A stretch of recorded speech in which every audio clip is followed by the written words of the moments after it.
Ndabasuhuje turo ry'Imana, nge bavugisha ni Didier Manirakiza, basuhuje mu izina ry'Umwami wacu Yesu Kiristo.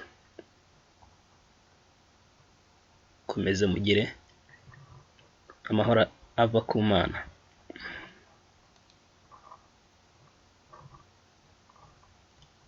Nk'uko mubibona, izi ni video zimwe nari narakoze, ni filime, hanyuma visibility ahangaha nyigize unlisted update, ni ukuvuga ngo ntabwo wazibona kuri channel. Kubera iki? Impamvu ni uko izi video hari ikintu kitameze neza nazibonyemo. Ku bantu wenda baba barayikurikiranye, baba baragiye bareba izi video, nk'uko Bibiliya itubwira iti iminsi y'imperuka hazaduka inyigisho zubuyobe. None izi filime nabonye harimo ibintu byiza zitarimo kwigisha. Muraza kuvuga ngo nabikuye he, ibyo nabimenye nte? Ndabasobanurira.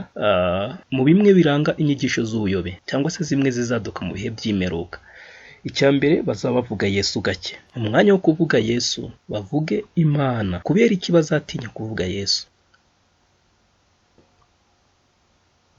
Bazi neza ibyakozwe n'intumwa ibice 4 umurongo wa 12 bavuga yuko nta rindi zina twahawe ngo kuko kamasome neza, kandi nta wundi agakiza kabonerwamo kuko ari nta rindi zina munsi y'ijuru ryahawe abantu dukwiye gukirizwamo. Tansubiremo, kandi nta wundi agakiza kabonerwamo kuko ari nta rindi zina munsi y'ijuru ryahawe abantu dukwiriye gukirizwamo. Barabizi ibyo neza pe. Iri zina rya Yesu mu nyigisho ziri kugenda zaduka, bari kugenda barikuramo buke buke.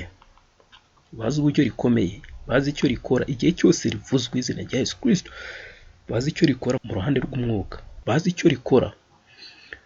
Izi filime ahangaha ni growth part A na part B, ndetse ni escape from devil's dance cyangwa gucika kuva mu isenga rya Sekibi.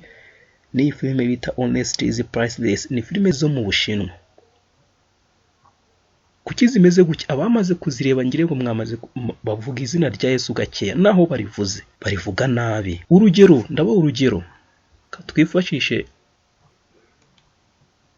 growth, katwifashishe refiner's fire.